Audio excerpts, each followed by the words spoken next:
সালামু আলাইকুম ভাইজান, এখানে একটা জিনিস খেয়াল করেন, আমাদের যে আসলে পার্টিসিপেশন বা এই যে এখানে আমাদের যে এরিয়াটা আছে, এখানে এখন পর্যন্ত প্রাইস যখন ড্রপ করছিল এখানে জাস্ট একটা ক্যান্ডেল হয়েছে। দেখেন, এটা আমি একটু বড় করে দেখাই আপনাকে।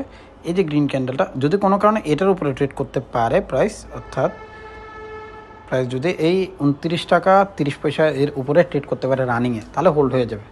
এখন ফ্যাক্টর হচ্ছে, যেহেতু প্রাইসটা ড্রপ করতেছে, এটাকে আমরা ডিসেলারেশন বলি মার্কেটের। আপনি দেখবেন আমি প্রিভিয়াস অনেকগুলো ভিডিওতে এটা নিয়ে কথা বলছি। তো এই ডিসেলারেশনের ইস্যু যখন ক্রিয়েট হয় মার্কেটে, তখন দেখা যায় প্রাইস যখন এই একবারে পরে গেল, ড্রপ করলো, দেন হাই, দেন ড্রপ, দেন হাই করার ট্রাই করে আবার ড্রপ করছে। তো প্রিভিয়াস যে হাইগুলো আছে, এগুলোর যতগুলো অর্ডার আছে এইখান থেকে যারা বাই করছিল এরা কী করে এখানে গিয়ে সেল করে দেয়। তো আলটিমেট প্রাইসটা কী করতে থাকে, আস্তে আস্তে মরে যায়। ঠিক আছে, অর্থাৎ মানুষের যে ইন্টেনশন থাকে বাইয়ের, সেটা ড্রপ করে। তো তখন হয় কি, প্রাইস যখন ড্রপ করা স্টার্ট করে দেখবেন একদম সিগনিফিকেন্টলি ড্রপ করে, এটাকে আমরা প্যানিক সেল বলি মার্কেটের। তো মার্কেটে প্যানিক সেল স্টার্ট হলে দেখা যাবে এখানে এসে মার্কেটটা কিছুদিনের জন্য দাঁড়াবে 27 টাকা 30 পয়সা। আমি বলছি না দাঁড়াবেই, ব্যাপারটা এরকম না, দাঁড়াতে পারে।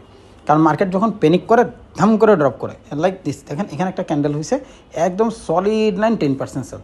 তার মানে কি, এটা হচ্ছে তখন হল্ট হয়ে যেতে পারে।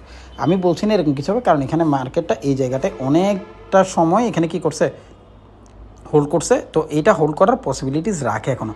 দেখেন প্রাইসটা যখন এই প্রাইস পয়েন্টে এসে পৌঁছাইছে, ঠিক এখান থেকে কিন্তু একটা স্পাইক দিছে, কিন্তু আজকের দিন আর সেটা হোল্ড করতে পারেনি, প্রাইস ড্রপ করার পসিবিলিটিস ক্রিয়েট হয়ে গেছে।